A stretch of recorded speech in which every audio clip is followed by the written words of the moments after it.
Hi, this is the voice, Michael Chavello. You're listening to the Premium Oddscast, hosted by leading MMA oddsmaker Nick Kalikas, fight scientist and author of Fightnomics Reed Kuhn, and MMA journalist Brian Hemminger. The absolute best UFC betting info, picks, statistics, and analysis from the most respected authority in mixed martial arts betting, MMAOddsBreaker.com.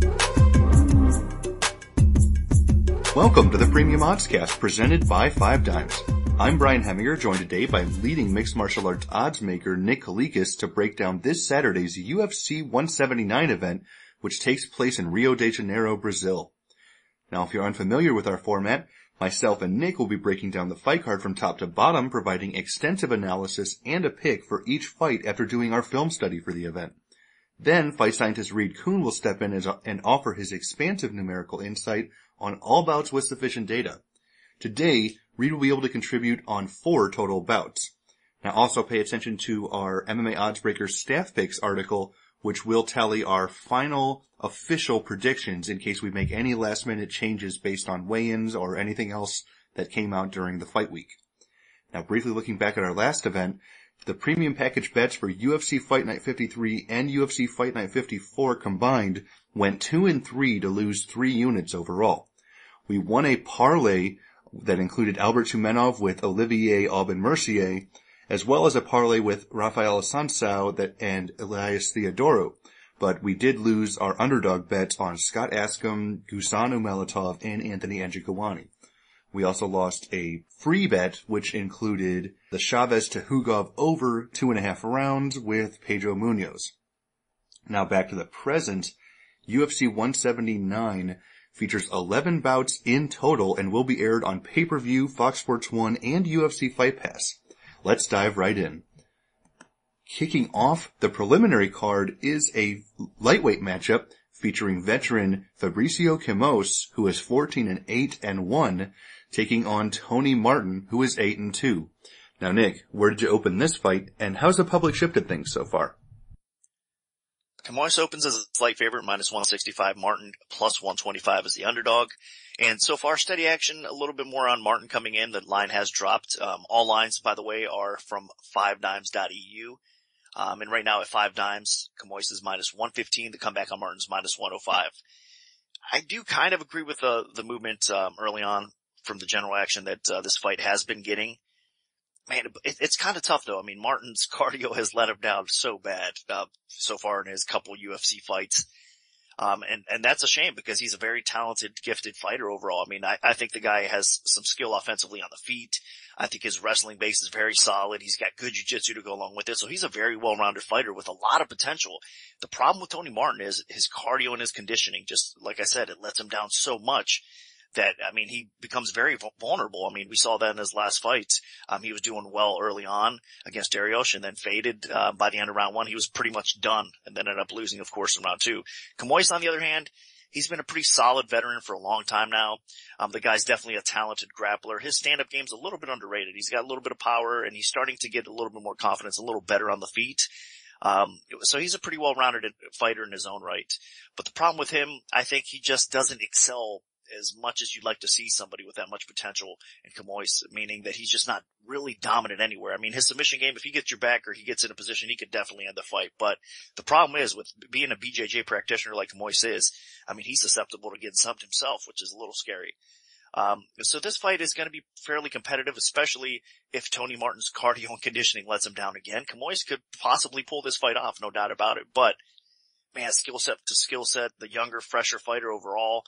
I know that Brian, you interviewed him on your podcast this week on MMAOddsBreaker, and he said he's been really working on conditioning. So if that's a true factor in his fight and his conditioning is better, Tony Martin should win this fight. So not a very confident pick because of the cardio and conditioning, but I'm going to go out on a limb and pick the dog as well, and I think the early action is right on Martin. On paper, at least, Tony Martin should be a little bit better of a striker, although that is not his specialty. He did show some serious improvements in his stand-up against Beneil Dariush in the first round of his last fight. And honestly, Martin is probably the bigger, stronger grappler, and he showcased some serious flashes of solid grappling in both his UFC debut and in his last fight against Dariush with a bunch of Kimura sweeps and all kinds of crazy things. And it's all boiled down to him getting tired in fights. Obviously the last one he was well on his way to winning, and then second round he just completely gassed out and immediately got submitted by Dariush after getting taken down. So what's going to happen here is we need to see if Tony Martin can not gas. And it's going to be even more difficult potentially because he's going to be in Brazil and going to have that hostile crowd, and it's going to be hot probably. So all those things could factor in, give you some nerves, even if it is your third UFC fight, because he clearly knows that his back is against the wall. I mean, there is no doubt about it. If he loses this fight, he's not getting another one. But again, the UFC must believe in him a little bit, because most fighters, they lose their first 2 UFC fights, they're gone. And they've seen enough out of him to think that he has the potential to do something for him. So they gave him this third opportunity in the first fight of the night. Now, Cimos, he's obviously not going to be a walk in the park. The guy is a solid veteran. I mean, just his last fight, he took on Jim Miller of all people. And I mean, hell, he had a bare knuckle brawl against Anderson Silva back in the day. So, you know, this guy is a veteran. He's tough. He's solid. His ground game is very legit. And if Martin slows down, Cimos will be all over him on the canvas. So it's going to all come down to, will Tony Martin gas? Because Tony Martin should be able to dictate this fight on the feet. He should be able to control it on the ground, avoid bad situations. And he should, at worst, win a decision if his cardio holds up, or he could definitely get a stoppage. He's big enough and physical enough to do it. It's all going to come down to conditioning. And with all the work that he's apparently been putting in on his conditioning, I think that this finally might be the real Tony Martin that we see in the octagon on Saturday night. So I'm not completely giving up on him. I've picked him 3 straight times and been wrong the first 2, but I think this might finally be the time that Tony Martin gets that UFC victory. So I'm going to pick Tony Martin. Let's move on to, and sticking with the lightweight division, we have Gilbert Burns, who is 8-0 overall, taking on UFC newcomer Christos Giagos, who is 10-2. Now, Nick, what's the MMA Oddsmaker's perspective on this one? Awesome fight, really, between both these guys. Burns, I opened minus 350. The comeback on Giagos, plus 250. Line holding steady right now. It's still minus 350. The comeback is a little bit tighter, though, on Giagos now. It's plus 290. So line's just basically tightened up a little bit at 5 times, and across the board, it looks like. And you know what? And Giagos, being that much of an underdog, in a lot of cases, you gotta jump all over him, but this is kind of a tough fight. I mean, Giagos, of course, is the RFA champion. He was impressive in his recent victory over Dakota Cochran. And his skill set he's got a lot of talent. I mean, the guy's a very strong, physically gifted fighter. He's got a decent wrestling base. His stand-up skill is probably his best attribute overall, because he throws with some serious power. He can do a lot of damage on the feet. He mixes things up well. His knees are devastating as well. So he's got a lot of upside to him. Unfortunately for him, again, just matchups are everything. And Burns is an absolute stud. I mean, Burns made his UFC debut, at welterweight just to make the debut, to take the fight against Andre Stahl. And Andre Stahl is a very talented fighter. He's a tough out, and Burns performed really well against Stahl. I was surprised how well he actually did in that fight against Stahl, taking it on short notice, and how well he was able to do in the stand-up game. I mean, Gilbert Burns is more known for his grappling ability. The guy's tremendous. He's a stud on the ground. He can submit most people, definitely, at lightweight. I mean, if he gets a fighting opportunity to the floor, he could do some serious damage that way. But not just that. I mean, you could tell his skill set is developing, and he's actually becoming a decent overall fighter. His striking can be very effective. He likes to push a pace. Again, taking that fight on short notice in his debut, he gassed a little bit, but not that bad. So 155, the weight class that he really belongs in, I expect good things from Burns. I mean, he's going to be a very tough out as well. So being such a high favorite against a very talented fighter in Giagos, I think it's a little justified here. So it's hard not to pick against Burns. I think regardless where the fight takes place, he's going to be okay here. Giagos has a better chance on the feet at maybe pulling off the upset, but I think Gilbert Burns is probably going to implement his game plan, get the takedowns, and do some damage on the ground. If he doesn't sub Giagos, he can at least control the fight. So my pick, kind of a no-brainer here because of the matchups, but I got to respect Giagos as well, but it's going to be on Gilbert Burns here. And I'm in relative agreement. Obviously, Burns had a pretty solid UFC debut at the welterweight division against Andreas Stahl, and now he's dropping down to lightweight, and he's taking on an opponent that actually, in my opinion, is a little bit easier than Stahl. Although Giagos is a better athlete than Stahl and is going to be a little bit more physical. Looking at Giagos, this guy has a lot of tools and is a terrific athlete. The main thing that stands out for me is his power. He has a wrestling base, but he's actually at his best when he's able to close the distance with strikes. And when he does, those strikes, hit hard. He has big looping hooks and some really nasty knees. So Giagos, if he connects against Burns, he could definitely knock him out. I mean, the potential's there, but the other half of Giagos' game is his wrestling and his offensive attack on the ground and scrambling. And if this fight goes to the ground, it's going to be Burns' world. So basically half of Giagos' game, maybe more than half, because he really doesn't normally stand and trade. So I think over half of his game is completely nullified by Burns. And on the feet, Burns isn't a slouch either. He doesn't have nearly Giagos' knockout power on the feet, but what he does have is some solid technical ability, some terrific training partners, and coaching with the Black Zillions and Henry Hooft. So you know that his stand-up is going to be even better than the last time we saw it. And I think he has a pretty good use of distance and some solid combination work.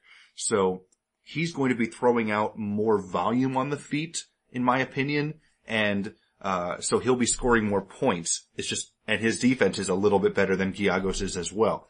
Now on the ground, Burns is, an absolute monster. He has terrific takedowns. He has excellent submissions and transitions and top control and just about everything under the sun in terms of groundwork. So if this fight goes to the ground, it's Burns' fight for sure. And if it stays on the feet, I still think Burns can win it, but his options are a little more narrowed and he could get clipped. So, I do think that he should play it safe, get this fight to the clinch, drag it to the ground immediately, and remove all doubt. So my pick is going to be Gilbert Burns, but Giagos does definitely have a puncher's chance. Now moving over to the Fox Sports 1 prelims, we have a featherweight contest featuring Felipe Arantes, who is 16-5-1 with 2 no contests, taking on Andre Fili, who is 13-2. Now, Nick, where did you open this fight, and how's the public shifted things so far? I opened Fili minus 155 to come back on Arantes plus 115. Another spot where early action came in on the dog. Arantes is now even money, so Fili's minus 120. So virtually a pick him with a very slight lean towards Fili. I do think it's about right, and I do kind of agree with the early action on Arantes. I just figured, I opened it a little bit high. I thought the public would be a little bit more on Fili here because he's a pretty popular fighter. He's got a good skill set, and it seemed like he was a betting favorite, if you will, amongst most bettors out there in MMA. So that's not the case early on. People are respecting Arantes, and I think they should for a reason. I mean, this is a good fight. Fili's definitely a very talented fighter. He brings a lot to the table here. He's pretty aggressive with his stand-up game. He's actually got good scrambles and transitions on the ground as well. And it's another one is where he's a very well-rounded fighter and he can do a lot of damage as the fight goes. I just think, again, stylistically, it's kind of a tough matchup because Arantes is just a little bit better. He's a little bit more of the steady fighter. You know what you're getting in Arantes. He's got decent cardio. The guy, he keeps on improving. I think he's more recognized as a striker. I think Arantes' best attribute is his stand-up game. But that being said, he's worked a lot on getting the fight to the ground and his wrestling and his takedown defense and his ability to defend off submissions from people and just implement a good solid game plan and ground game as well. So I think Arantes is just a little bit steady. I think he can grind out 3 solid rounds against Fili, if not even maybe end it late, because Fili does have a tendency to fade a little bit as the fight goes on. So I think it's really Arantes' fight to win or lose. I'm expecting it to be pretty tight, pretty competitive. But again, as the fight progresses a little bit, even if Fili kind of comes out winning the rounds a little bit early, I think Arantes eventually takes control of this fight and ends up getting the nod either on the scorecards or, like I said, a late finish. So Arantes is the more solid fighter in this spot, so I got to go slightly lean towards him. And I'm in agreement. I do think that Arantes is the better overall fighter. The biggest advantage that Fili has is probably his size. He's going to be a little bit longer, a little bit taller, and if he can use his jab, he'll be able to potentially keep Arantes at distance. But he's not really the jabbing type. He likes to throw with power. He likes to get inside and land knees. So I think that what's going to end up happening is this fight will end up taking place a lot more close and personal on the feet, where Arantes should have some solid boxing going on as well. He'll be able to fire back. And then as this fight drags on, I do think it will go in Arantes' favor because he does have the better conditioning. And I do think that he has a few more tools in his toolbox to counter what Pely brings to the table. And honestly, the home crowd advantage is going to be huge. Arantes is going to be pumped up. They're going to be booing everything that Pely does. So worst case scenario, if this fight goes to the judges' scorecards, I think it could definitely end up siding with the Brazilian. Now, a couple of the things. I really feel like Arantes, his game is, he's just an underrated fighter overall. He hasn't gotten nearly as much respect from the betting public or, the fight fans because, I think every single one of his fights has taken place in Brazil. People really haven't got a chance to see him in action. And this guy is very talented. He, as Nick mentioned, he's been working on the rest of his ground game, and I think you're gonna see it in this fight. If things don't go as well on the feet, maybe he's having some difficulty with Pely's length, he's going to shoot in for takedowns, and his ground and pound is nasty. I mean, this guy knocked, Godofredo Pepe out cold with some ground and pound, and he could definitely do it again. When he gets on top of you, he drops nasty elbows and punches, and he does not, hold anything back. So I really feel like whether this fight takes place on the feet, Arantes should be able to hold his own there. And then if it goes to the ground, I do see him winning scrambles, getting on top, and really landing some damage. So, Pely is in for a rough night the longer this fight goes, and I'm gonna have to side with Felipe Arantes here. Now dropping down to the flyweight division, we have a very interesting battle between a pair of veterans in Scott Jorgenson, who is 15-9, taking on Wilson Haste, who is 18-5. Now, Nick, where did you open this fight, and how's the public shifted things so far? I opened Haste minus 165, the comeback on Jorgenson plus 125. Looking over 5 dimes right now, it's minus 155 plus 135. So basically lines just got tighter. They are getting steady two-way action, nothing too big, because of the movement, just being kind of steady there. It's a tough fight. I think it's Haste as the slight favorite is probably the right call here. Jorgenson, of course, is a veteran. We know how good he is. I mean, the guy is so well-rounded overall. He's got the striking edge in his fight, no doubt about it. He's got solid wrestling, decent takedown defense. He hasn't looked as good though recently. I mean, there's definitely some signs of a decline, especially since he's went down to flyweight. If you look at his resume, it's riddled with recent losses. Now, a lot of them were competitive decisions, but you know, he did get submitted a couple times in those losses as well. Haste, on the other hand, is the type of guy that's going to come after you, look for the takedowns, look to implement his awesome, outstanding grappling and submission game that he has. And on the feet at the same time, Haste is improving his game. At 125, he's looked great. Momentum's on his side as well.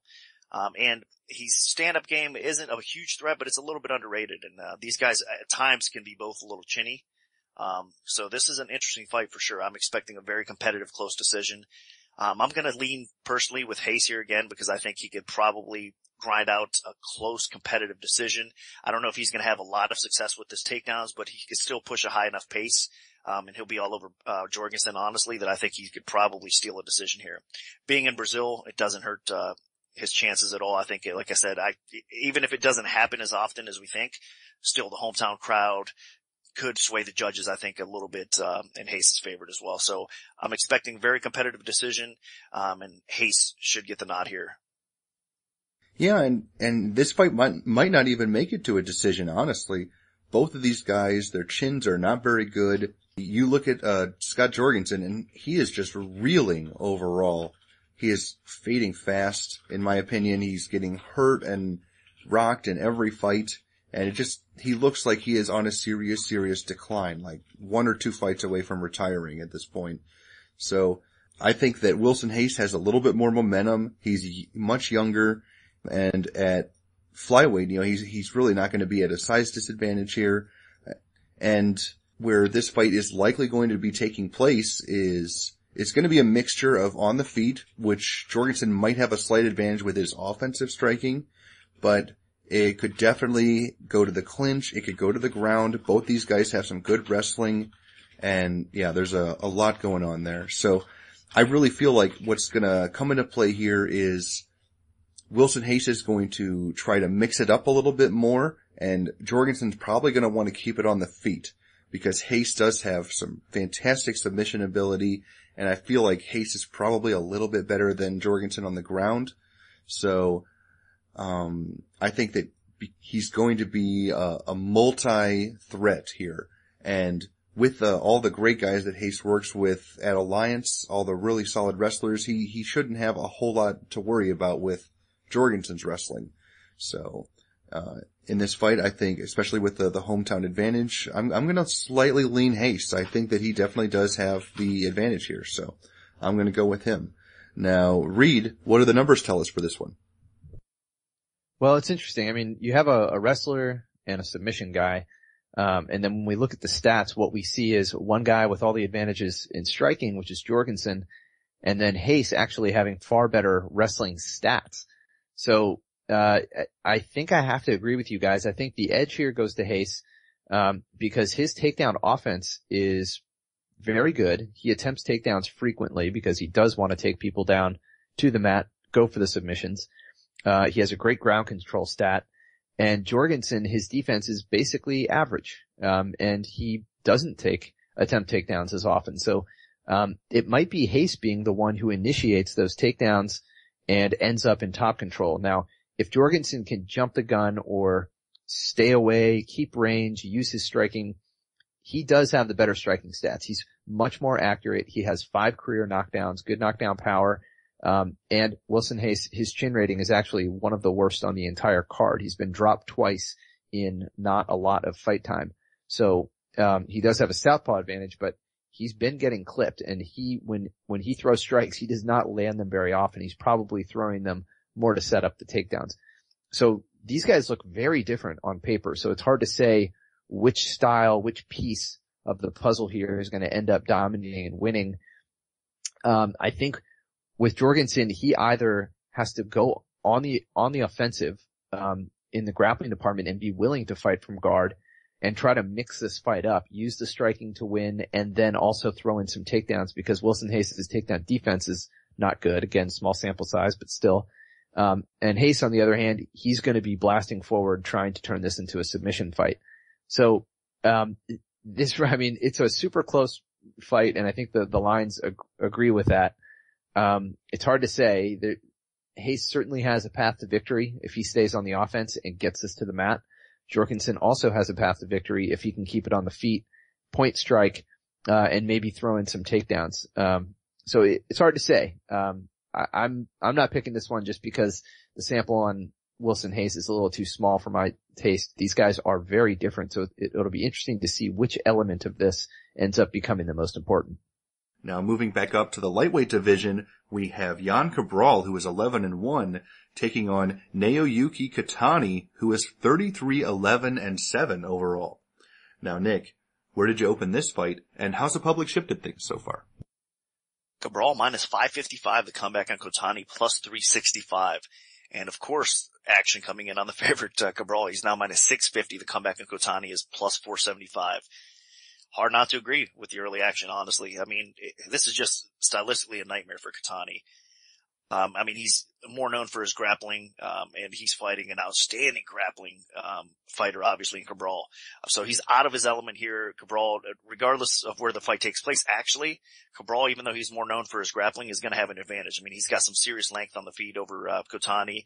So I think he could actually, if the fight stays standing, he could be okay on the feet. If the fight hits the floor, of course, Cabral will probably be in top position.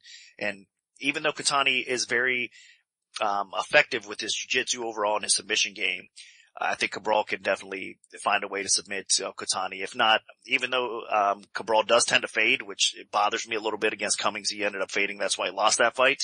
I think he should be able to withstand a 3-round fight against Kotani and end up being in dominant position most of that time. So if he doesn't finish Kotani, he'll probably at least grind out 2 out of 3 rounds. I mean, if he fades that bad and loses round 3, maybe, I guess that's a possibility, but I doubt that happens as well. So just stylistically, it's a bad fight.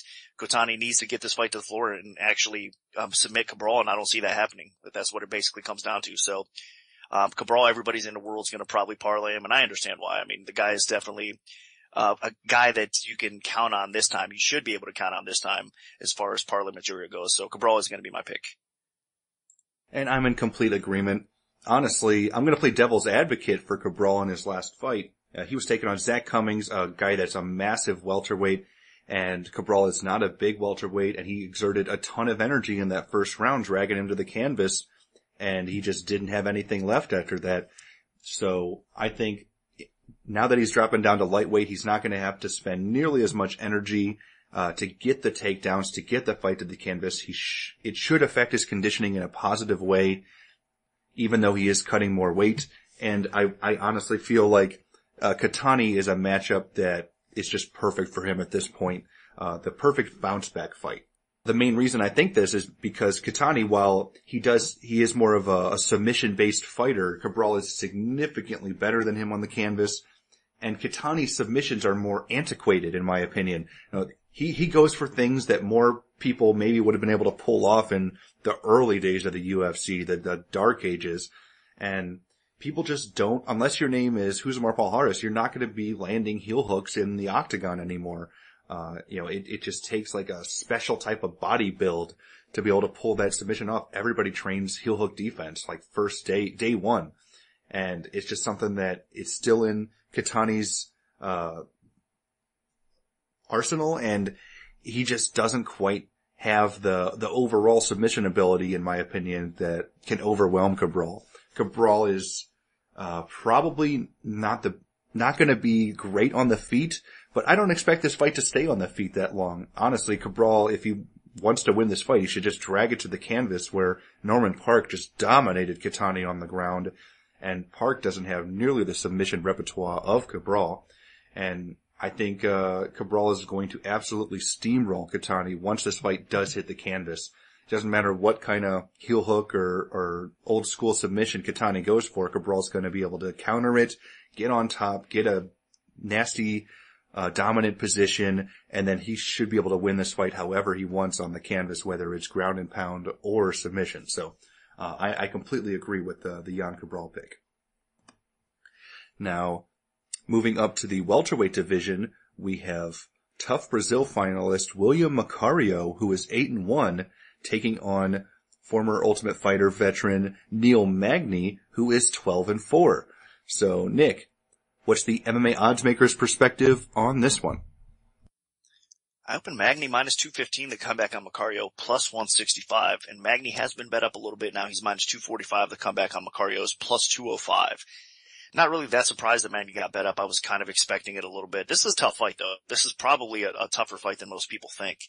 Magny's looked outstanding, though. I mean, I got to point that out, too. Both these guys are pretty well-rounded, but as far as skill set goes, you got to give the edge to Magny, definitely. I mean, I think even fight IQ overall, I mean, the guy's more of a veteran of the sport. I think Marcario is still getting better and improving. I mean, both these guys are, no doubt about it, but I'm saying Marcario still, as far as MMA experience and fight IQ in general, is still, I think, a little bit behind Magny here. And Magny's run as of late has been very impressive. I mean, his win over Alex Garcia, I was honestly very surprised he was able to kind of dominate at times Garcia like he did. I mean, it was impressive with his wrestling.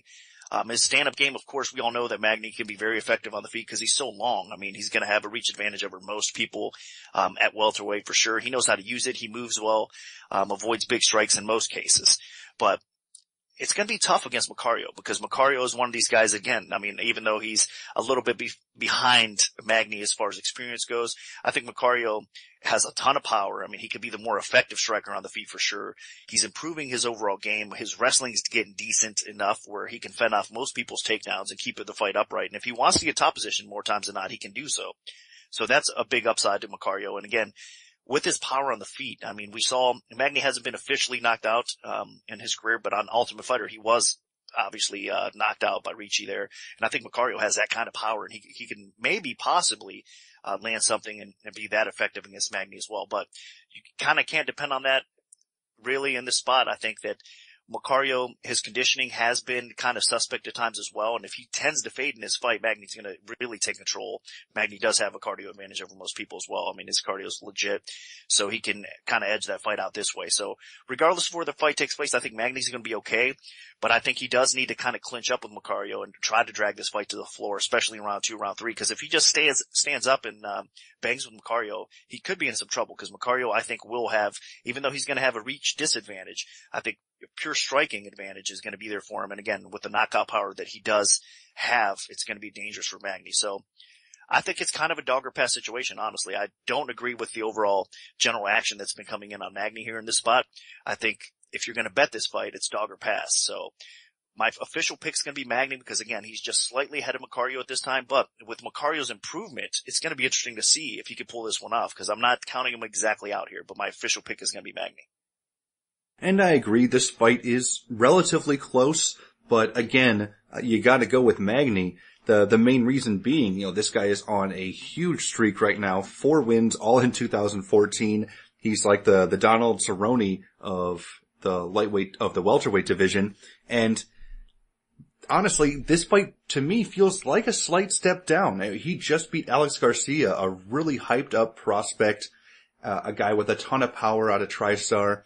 And he's facing, in my opinion, Alex Garcia light, because Marcario has a lot of the same weapons that Garcia has, including the conditioning problems. Now, those problems in conditioning were not on display in his last fight, which was UFC 168 way back in December of 2013, when he just obliterated Bobby Volker. But again, Neil Magny's no Bobby Volker. Bobby Volker at times can definitely just be a punching bag. He's known for his toughness. And Magny is a much more technical. He has really worked to improve his stand-up skills and use and employ that ridiculous 81-inch reach. So his jab has gotten a lot better. He's much more fluid on the feet, and he's able to dictate how things go a little bit better. Plus, if things aren't going well on the feet, which it might not happen because Marcario is very aggressive, has a lot of power, and throws with high volume, if things aren't going well on the feet for Magny, he can drag this fight to the ground. He has some pretty solid offensive wrestling. Now, he can get in trouble against a really high-level Brazilian Jiu-Jitsu guy, but that's not Marcario. Marcario is pretty one-dimensional in that department. He's going to be looking to beat Magny up on the feet with a big, high, aggressive, high-paced attack. And Magny, he's going to be much more measured. He's probably going to look to pick Marcario apart with his jabs and maybe get into the clinch. And if he can drag this fight to the ground, it will definitely be to his advantage because that is Marcario's weakness. That's how he lost the Ultimate Fighter. Brazil Season 2 was able to just slowed down and then eventually got submitted in the second round, I believe, of his fight. So what's going to happen here is Marcario is probably going to come out to a strong start. He's going to have the crowd behind him. But I don't think that he has quite enough to put Magny away because Magny has improved so much. Because honestly, the Neil Magny that first came out of the Ultimate Fighter, he had no chance against somebody like Alex Garcia. But the Neil Magny that we see today, he's able to go out there and win a decision against Garcia. So he is a much more well-rounded and complete fighter, and he's much more dangerous now. So, I mean, honestly, you have to go with Neil Magny here, so he's going to be my pick.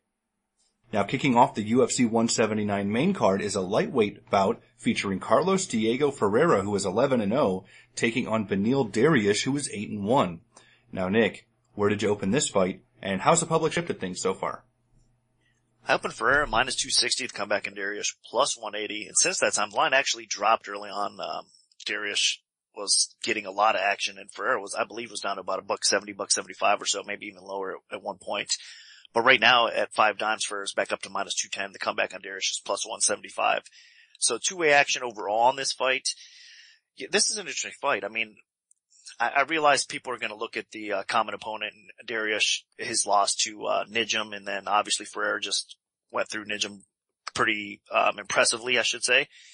But this is definitely Ferrera's toughest test to date, in my opinion, because Dariush is more of a well-rounded fighter than the 2 fights that he's had before. I mean, in the UFC thus far with Nijam and with, of course, Colton Smith coming in. And Ferrera has been very impressive with, fighting those guys and getting those W's there. And Dariush, of course, had the impressive comeback win against Martins, as we talked about earlier, against Martin. So this is an interesting fight because I think skill set for skill set, it's going to be a barn burner. They match up relatively well, but Ferrera does have the advantages in this fight. Dariush is going to be a little bit longer as far as height, barely. I think he's only 5'10" to 5'9", so it's not going to be that much. It just seems like he's the longer fighter overall. Ferrera actually, I believe, has a half an inch of pure reach on him, so that's interesting, to note. But overall, I think Ferrera is just a little bit better overall. I think he's got the capabilities of controlling the fight on the ground. He's got the ability of controlling the fight, even standing here. Might be a little aggressive and can be effective on the feet for sure, at times, but Ferrera, I think, can do more damage. And Dariush's cardio does seem to let him down a little bit. He starts fading as the fight goes slightly. Not too bad, but I think Ferrera's cardio is a little bit better as well. He can go 3 rounds a little bit stronger at a higher pace. And again, if they start scrambling on the ground, Dariush has a little bit of an underrated wrestling game as well. So I got to point that out. But overall, I think Ferrera is going to be able to scramble to top position if he does get put on his back. I mean, his transitions and his reversals are pretty impressive. And of course, the pure BJJ, both these guys are known for the jiu-jitsu. I think Ferrera has a slight edge in that category as well. So I think even if he does, like I said, get put on his back, I think he can reverse things, get on top. He's got nasty ground and pound from the top position. He looks for subs, and he's incredibly gifted when it comes to, I think, overall fight IQ. So it's really Ferrera's fight to win or lose, but I do think, again, it's going to be the most competitive fight to date because Dariush, I mean, he's no slouch anywhere. He's going to be the one on the feet that's going to be effective as well. He's going to be pushing a pace a little bit. And once he gets on the ground, I think that Dariush is not out of his element at all. So even though, again, MMA math can come into play in this fight, I think you got to throw it out the window. And I think that it's going to be competitive. But that being said, Ferrera should win this fight because he is the better fighter. He's a more consistent fighter, and I expect big things from Ferrera at 155. I mean, he's such a complete fighter, and he's got capabilities of finishing the fight anywhere. He's got knockout power as shown in his last fight, and he's got the submission ability. And again, with the wrestling, if you put him on his back, he can easily get out of the bad situation and end up being in top control or doing some damage on as well. So Ferrera, huge upside, but he is going to be tested here against Dariush. But my pick officially is going to be Ferrera. And I'm in complete agreement. Ferrera is so talented, and it really feels like the UFC is grooming him to become a star in the lightweight division. I mean, he made his UFC debut on June 28th of this year, and he's already making his 3rd Octagon appearance on October 25th. So he likes to get in there and keep going and take multiple fights. And he told me when he was on my show this past Sunday that he wanted to fight again before the end of the year as long as he comes out with no injuries. So, the guy just is a madman in terms of fight activity. And he's clearly going to have the cardio advantage in this fight. He fights at a high pace, and his last fight before making it to the UFC, he went the full 5 rounds against George Patino, so you know that cardio is not going to be a problem for him, especially a 3-round fight. While Dariush has had a couple issues with that. He slowed down against Ramsey Nijam after a decent start and then, got pummeled. Now, I know MMA math, and Nick said to throw that out the window, but I think it can come into play here because of how Dariush lost. It was his chin that had some problems, while we know that Ferrera can take a shot. So I think chin for chin, Ferrera has a big advantage. Conditioning, Ferrera has the advantage. And in wrestling, Ferrera has the advantage. So if he wants to get top position, I think he can definitely get it. Now, Dariush is a very talented grappler in his own right, so if these guys are trading submission for submission, I don't think either guy's really going to tap the other out. I think that'll neutralize itself. And on the feet, Dariush does have some power, but I think Ferrera is a little more technical. He's a little quicker, and he also has some decent power in his own right. So if these guys are trading bombs, then I feel like Ferrera will probably get the better of it and at least outpoint him because he does fire them off at a higher pace because Dariush, he was getting outworked in that first round against Tony Martin, while Ferrera, he really hasn't had a lot of problems in any fight. Now, I also feel like just an overall skill set that Ferrera is just the better fighter. He's a little bit better in the clinch. He's got the little bit better wrestling, and he's going to be fighting in Brazil, which is where he's from. Obviously, he moved to Texas to teach MMA and everything and teach grappling, and every one of his fights has taken place inside the United States. But he's a native Brazilian. He's going to have a huge home crowd advantage. UFC featured him in their countdown special for this pay-per-view, so they have really high hopes for him, and I think he comes through here. So I'm definitely going to be picking Carlos Diego Ferrera. Now, moving on and dropping down to the featherweight division, we have Darren Elkins, who is 18-4, taking on Lucas Martins, who is 15-1. Now, Nick, what's the MMA odds maker's perspective on this one? Interesting matchup. I opened Elkins minus 150 to come back on Martins plus 110. Since that time, action has come in on Elkins. He's now at minus 175 over dimes. Not that surprising because you have your typical grappler versus striker matchup here, and Elkins is a tremendous grinding style, a tremendous grappler. He's good at what he does best, and that's controlling the tempo of the fight, getting the fight to the floor in most cases, and just out grinding and working his opponents to decision. So I think a lot of people are suspecting that it's probably going to go that way, and it's hard not to imagine that it does. I mean, Martins overall, again, he's a striking-based fighter. He's actually looked pretty good in his last few fights. I think 145 is probably the best weight class for him. He's been jumping around for a while. He was 155 down to 135 now. I mean, around 145, I think, seems to be his best fit. On the feet, I gotta say, I mean, I haven't been a big Martins fan, but he's starting to impress me a little bit, offensively at least. He can definitely do some serious damage. His attack, he mixes things up pretty good. He throws people off a little bit, as far as timing goes and the way he goes about his striking game. And at the same time, he's got enough knockout power to do damage and finish fights. So you gotta respect that in Martins. His defense, on the other hand, is what bothers me the most about him. I mean, his strike defense is awful. He tends to get tagged a lot. His chin is a little bit questionable as well. So there are definitely some flaws in Martins' best attribute, which is striking. But overall in this matchup, Elkins does have some power on the feet. You can't count him out there, but at the same time, Martins should have a big enough advantage if it does stay standing that he could do enough damage. I know Jeremy Stevens wasn't able to finish Elkins in their last fight, but it doesn't mean Martins cannot. It's a different stylistic matchup, and Martins can definitely do some damage. But he's going to need to fend off Elkins' takedowns, which is going to be hard to accomplish. So I gotta lean with everybody else as far as a pure pick goes. I think Elkins can probably grind out a decision win here. And again, I've never been too huge on Martins, but you gotta look at the matchmaking here, and it's very interesting. I mean, Martins, again, a Brazilian. He's gonna be in Brazil getting the support from, the overall fans there. So if it is a competitive decision, if he does manage to keep it upright, most of the time, then I could see him stealing a decision or even possibly finishing Elkins along the way. And the UFC matching these guys up right now, it is a little bit of a head scratcher because it should be a no-brainer towards Elkins. But that being said, I'm going to pick Elkins as far as a pure pick goes, but it's a tough one to bet, honestly. Yeah, and I'm not quite convinced that it's a tough one to bet. I really do think that Elkins is a pretty live favorite here.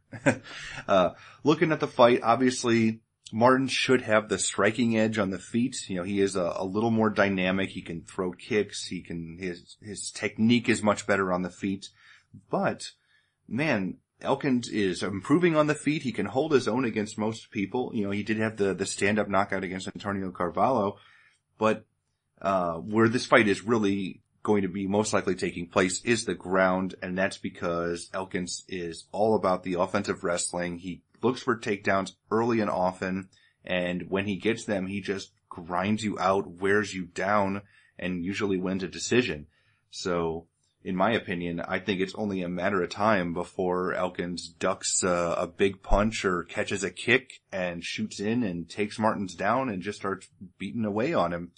He is a very, very strong, physical, top control wrestler, and he's only ever lost to guys that were strong, physical guys with wrestling backgrounds in Stevens and Chad Mendes, at least at the featherweight division. So I really don't think that Martins is the type of fighter that is good enough to fend off Elkins' takedown attempts and then batter him on the feet. Like, he might be able to do that a little bit early in the fight, but the longer this goes, the stronger Elkins usually gets. And it's going to be really difficult for Martins to get up once Elkins does eventually take him down, because he will take him down at some point, unless he gets caught right away. So, in my opinion, I think this is absolutely Darren Elkins' fight to lose. So I'm going to pick him. Now, Reed, what do the numbers tell us for this one? Well, your analysis so far is spot on. Lucas Martins excels in the offensive striking stats. He's already scored 3 knockdowns in a short period of time. He's very accurate. But But as you also mentioned, his defense is kind of a hole. He lets himself get hit. He has been dropped twice. So he prefers that brawling, at least mostly stand-up game. And he has the Muay Thai background. He's also a southpaw. He's decently rangy for a featherweight, but in this case, Elkins is the same size. Now, on the mat, it's a completely different story. Elkins is all about the wrestling. He manages to keep half of all his cage time on the mat, off the feet. And that's where he needs it to be because he's been in control for 80% of that time. So he attempts takedowns frequently. His accuracy is not that good, which is a classic problem for the wrestlers, relying too heavily on their takedowns, and therefore their accuracy goes down because the people know it's coming. But once he's on there, he stays there, and he's been holding people down and winning rounds for that reason. So this will be a very much striker grappler matchup. And the question is Martin's defense good enough to worry about strikes as well as takedowns simultaneously? And not a lot of data, but I think you guys are already concluding that it probably is not. He lets himself get hit, and then he probably eventually will let himself get taken down, and he's going to be really just held down on his back, and Elkins is pretty good at doing that. So, there's obviously a clear path to victory for Elkins. He hasn't really just stood on the end of someone else's range and let himself get picked apart. He knows how to get close and get fights to the ground. And so I think that's why the slight edge here goes to Elkins. But if we see improved takedown defense from Martins and we see him able to keep this fight on the feet and at range, we could be in for some interesting surprises with his striking, because it is dangerous and it is accurate and it's powerful. So, that is a caveat there, but, otherwise probably we'll see Elkins turn it into a wrestling match. Now moving up to the light heavyweight division, we have Fabio Maldonado, who is 21-7 overall, taking on Hans Stringer, who is 22-5-3 overall. Now, Nick, where did you open this fight, and how's the public shifted things so far? I opened it close to a pick of Maldonado minus 130, the comeback on Stringer minus 110, and early action did come in on Maldonado. It got bet up to, I believe, 150, 160, maybe a little bit higher, but steady action has been coming back in on Stringer. And right now the current line is actually minus 125 for Maldonado. The comeback on Stringer's plus 105. So two-way action on this fight. It's a tough one because, Maldonado, he's always involved in close competitive fights, it seems. In most cases, controversial decisions go his way or even against him at some point in his career too. But, regardless, he's a very talented fighter. He's a very popular fighter, obviously, in Brazil as well. And he's known for his striking ability, his ability to have a solid chin and to just basically outlast some of his opponents and be effective, with his boxing. And he has been able to do that in most cases.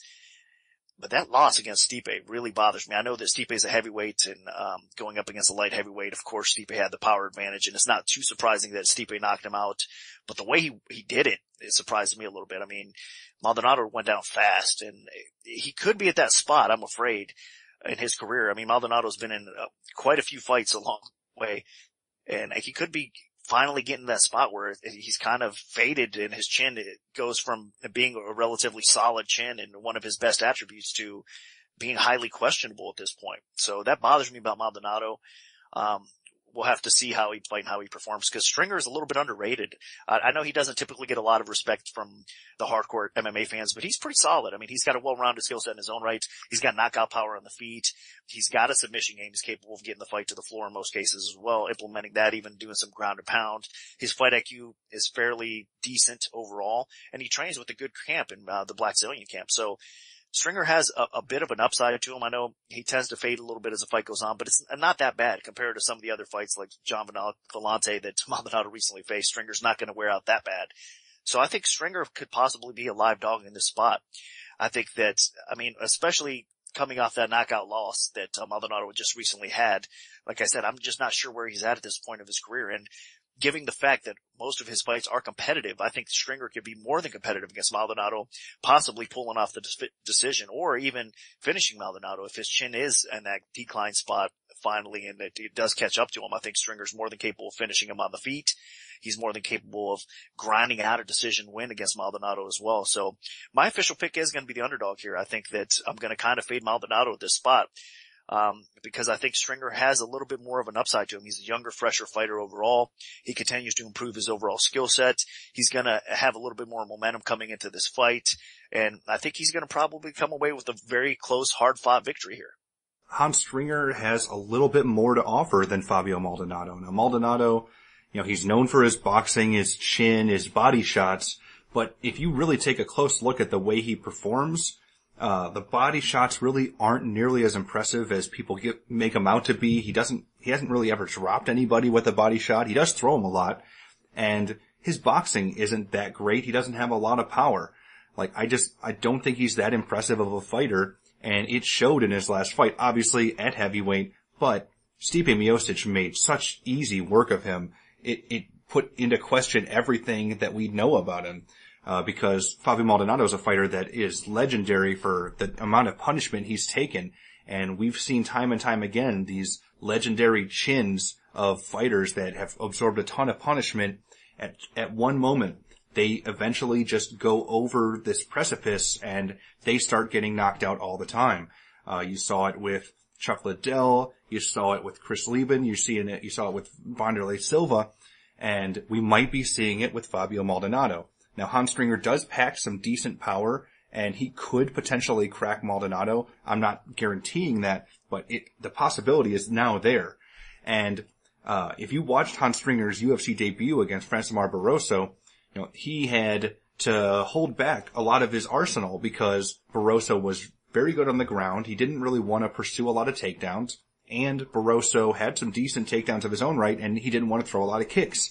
So Stringer was kind of forced to be a clinch fighter and a boxer, and he has so much more to his game, and he's going to be able to unleash that against Maldonado because Stringer has some solid leg kicks, some pretty decent takedowns, and some very good top control and submission ability. So he's going to be able to unleash his whole arsenal against Maldonado, who is a much more one-dimensional striker that just tries to keep the fight upright. Now, Maldonado, he is still dangerous. He has won controversial decisions in Brazil, the Joey Beltran fight, for instance. So it's not out of the realm of possibility that he could still win a decision here. But I do think that Hans Stringer has better weapons. And he has a lot more ways to win this fight. And I think as long as he mixes it up enough and keeps Maldonado guessing, then he's going to be well on his way to potentially going 2-0 inside the UFC octagon. So I'm going to side with Hans Stringer here, and I think he could definitely pull this one off. Now, sticking with the light heavyweight division, we have Glover Teixeira, who is 22-3 overall, taking on Phil Davis, who is 12-2 with 1 no contest. Now, Nick, where did you open this fight, and how's the public shifted things so far? Teixeira minus 285 to come back on Davis, plus 205. That was my opening line. Right now, Teixeira is minus 325 to come back on Davis is plus 265. So support on Teixeira coming in.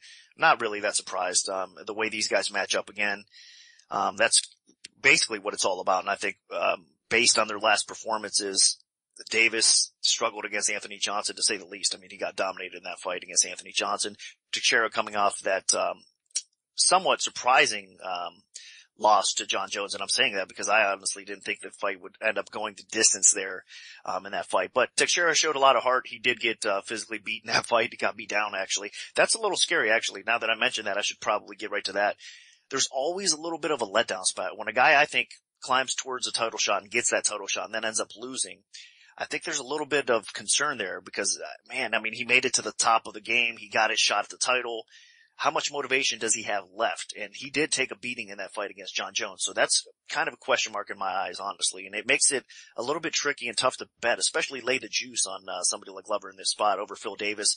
Phil Davis, on the other hand, I mean, mentally, there is a little bit of a concern there as well. I mean, because he did take a beating, to Anthony Johnson. He showed a lot of heart, toughness in that fight, and was able to at least survive and, make it to the cards. But that being said, his wrestling looked terrible in that fight. He wasn't able to get Anthony Johnson down. To credit Anthony Johnson for that, of course. But still, overall, Phil Davis is wrestling at times against guys that could keep it upright. He has struggled against Rashad Evans. We've seen him struggle there in that fight as well. Overall, Glover Teixeira's takedown defense is pretty solid on the ground. His jiu-jitsu is outstanding. He's going to have the pure BJJ edge over Davis, even though Davis is more than capable of submitting guys. We know that as well, but I think that should kind of be a scratch there. So Davis might be able to get a takedown or two, but can he hold Glover down? This fight again is in Brazil a little bit. And if the fight does stay upright, you got to give the edge to Teixeira because he is the more capable striker. He has the more, capabilities of knocking, Davis out. I don't think he's going to do that because Davis is a very tough guy to stop, as we just see, recently. So, it's going to be hard to stop him, but I think it's not going to be hard for Teixeira to kind of outpoint Davis. Now, I do expect Davis to look a little bit better than he did, obviously, against Anthony Johnson. I think he is going to be aggressive enough at times to keep this fight competitive and close, even if it does stay upright on the feet. We saw Davis in the past go into Brazil and accomplish what many people didn't expect in beating Machida. It was a controversial decision for sure, but that being said, I mean, he's been in enemy territory before and he's done relatively well. So this isn't going to be something that Davis is out of his element, really. So it's a possibility this fight is really close and competitive. And if it hits the scorecards and you get fair judging, I could see it basically kind of going either way. But again, you have to lean towards Teixeira because he is the better, more capable striker. And more times than not, he should at least outpoint Davis, I believe. So I am going to pick Teixeira in this fight. I do think he ends up winning on points here. Wins a competitive but unanimous type of decision. It should be the way it plays out unless Davis does show up and performs a little bit better than we all expect on the feet and kind of steals one here. But my pick officially is going to be Teixeira. And I'm in relative agreement, but there are a few causes for concern here.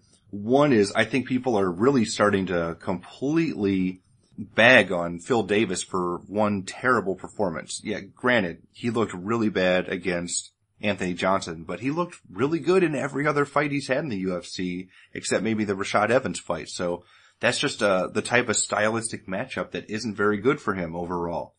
He is a solid wrestler. He doesn't have that explosive shot on his takedowns. He's more of a technical wrestler where, he needs to get a hold of you and drag you down.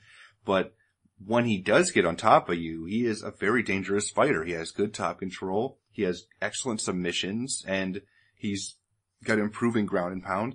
On the feet, obviously Phil Davis is not the best. He, really, his best attribute is he throws some decent kicks, and other than that, his punches really have zero power behind him, and there's not a whole lot to threaten with. Basically, you can just walk through him because he's not going to be knocking you out. So Glover Teixeira has nothing to worry about if he can keep this fight standing.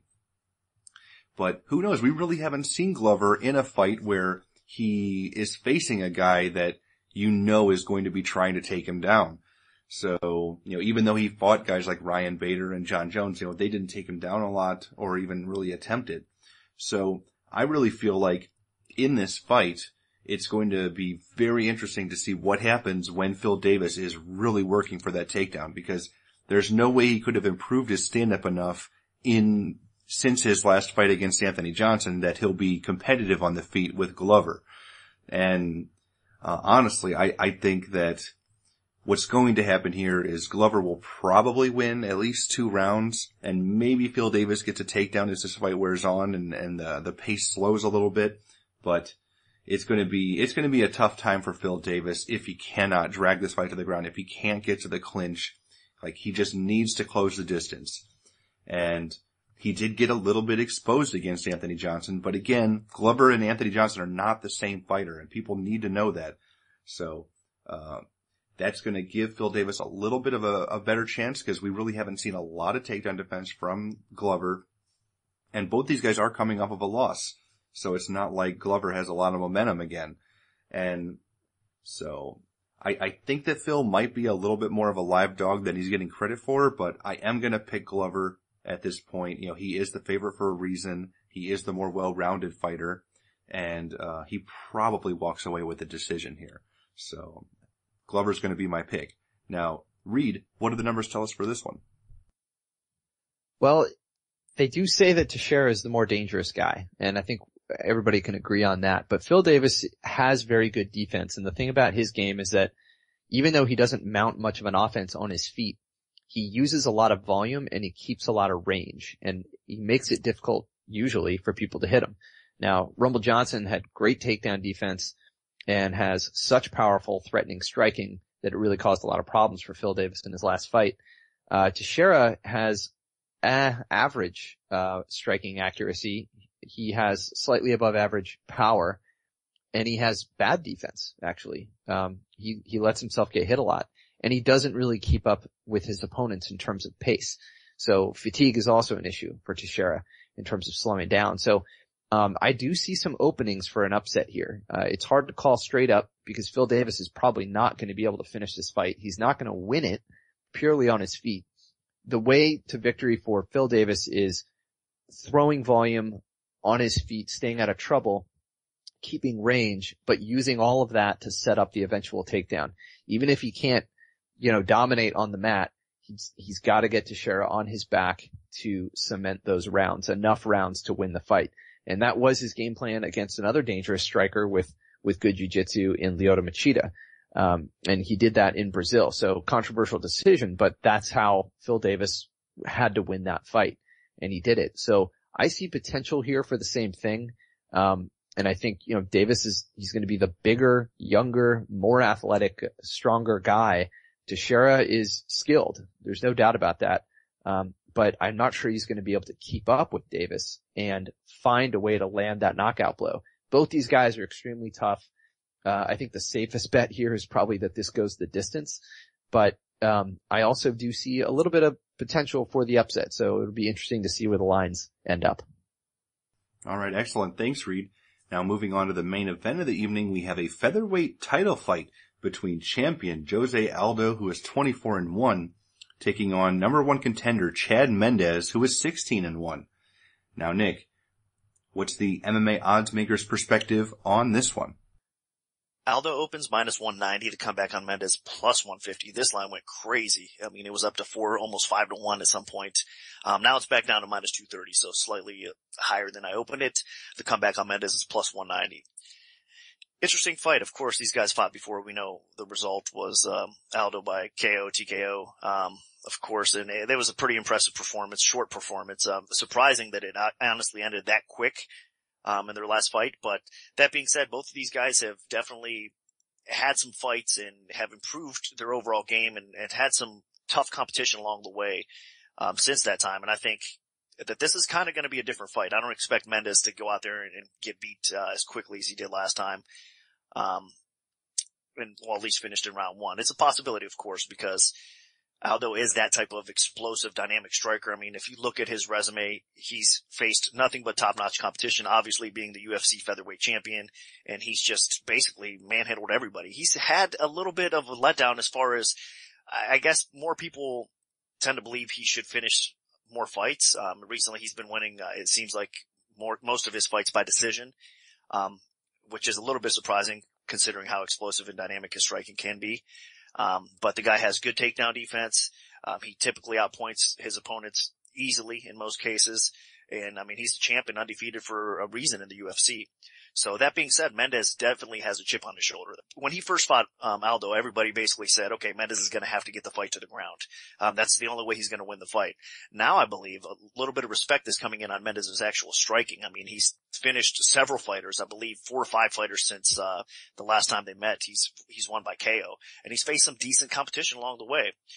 So he's definitely a lot more confident when it comes to his striking game. Now, of course, Aldo definitely has the edge there, so I'm not saying Mendes can sit there and strike with Aldo, but I think he can at least be a little bit more competitive than most of us think on the feet. And he has that kind of outstanding power that the wrestlers possess at times. And he can possibly finish this fight by catching Aldo unexpectedly and knocking him out as well. He's got that kind of power. So you can't count that out, the lucky type of punch, I guess, that most people would consider it. He could basically do what he wants, to his opponents once it's on the floor. So Aldo could possibly, be in jeopardy here as the fight goes on. If Mendes steals rounds 3, 4, 5, late rounds or whatever, he could possibly steal this decision. Or if, like I said, if not, there's a little bit danger on the feet with Mendes with that knockout power and that confidence level that he has. I also think this is just kind of a minor thing, but momentum from the camps.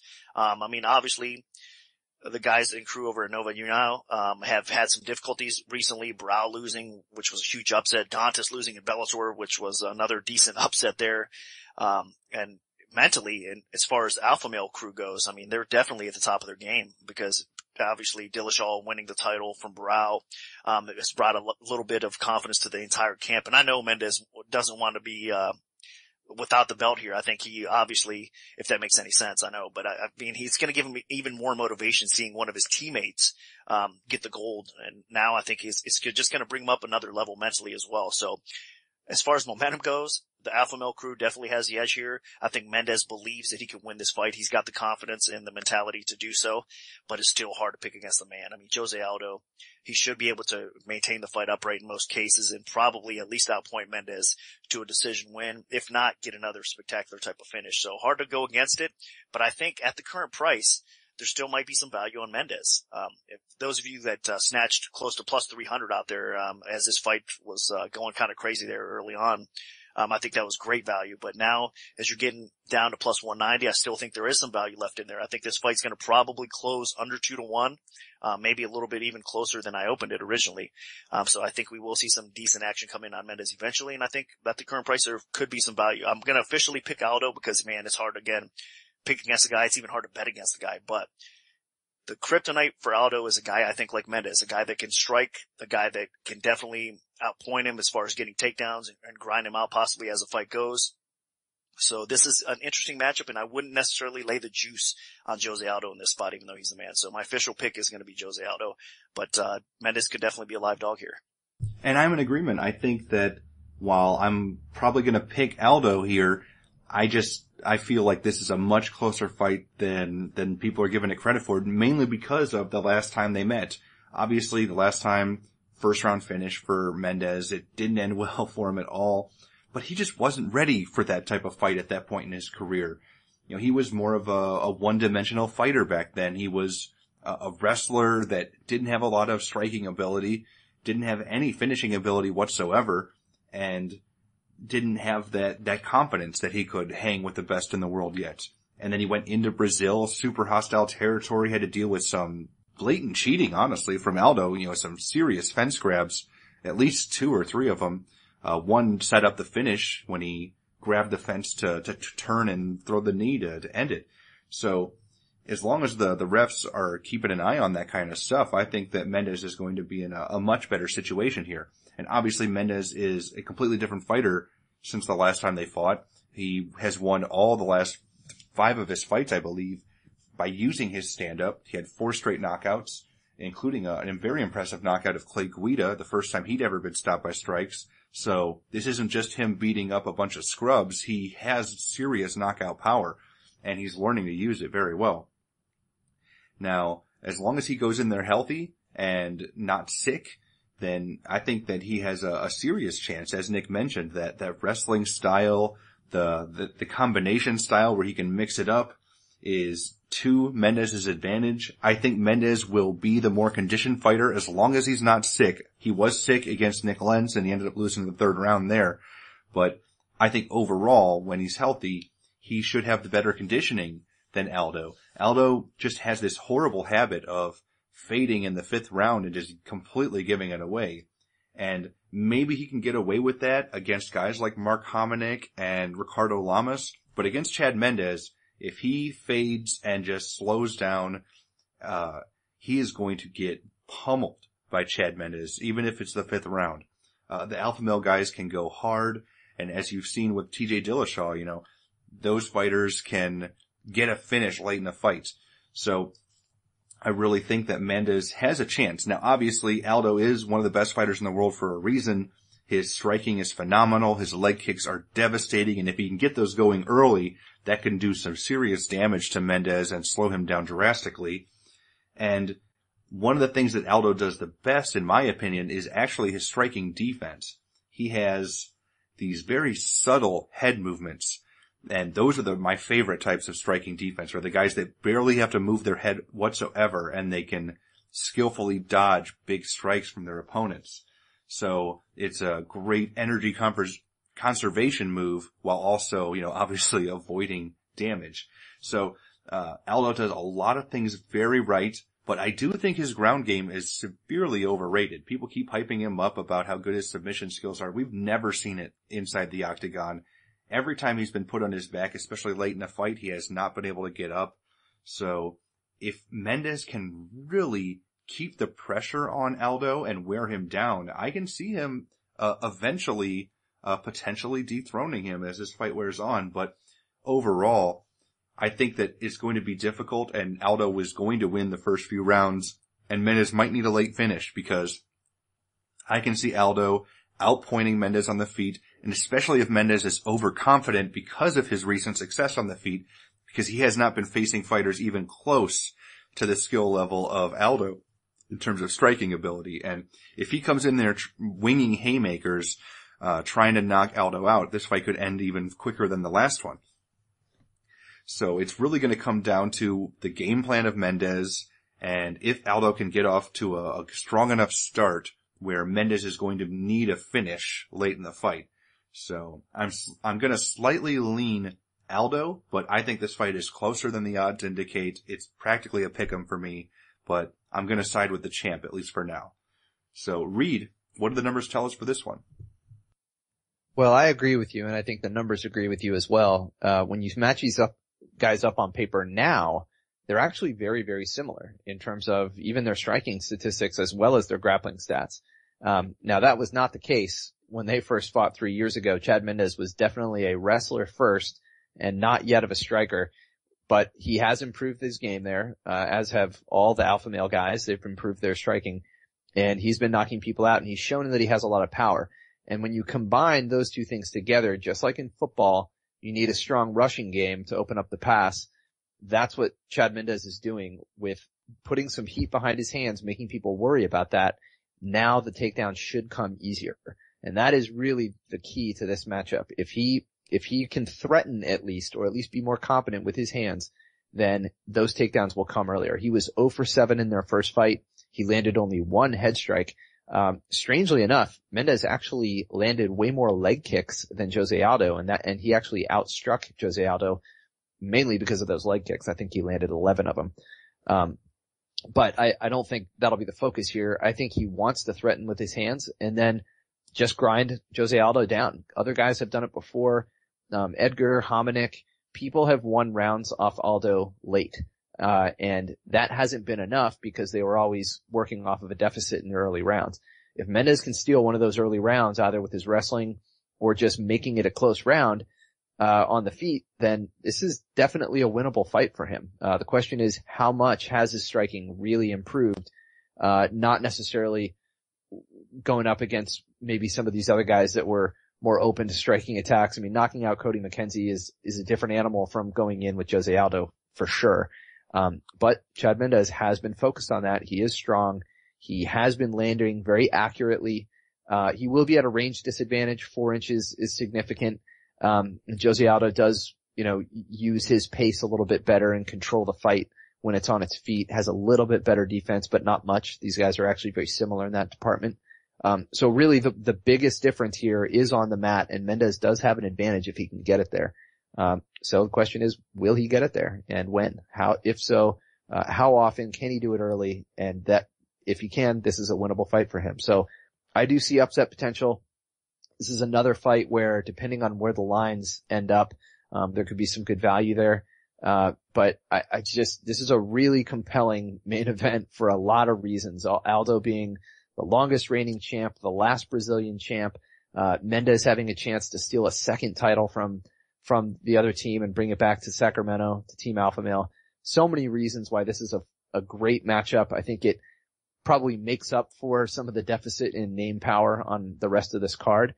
But this is going to be an awesome fight. And, while statistically still Aldo has some slight edges here and probably gets the lean, I think the value is probably on Mendes. And I think at this point, I want to see that upset because it was so much fun last time we saw it with Dillashaw. Let's do it again. All right. Excellent. Thanks, Reed. So that'll do it for our full event breakdown for UFC 179. Part 2 of the Premium Oddscast featuring our premium bets will be out Friday night following the UFC 179 weigh-ins. So stay tuned for that if you're an MMAOddsBreaker.com premium member.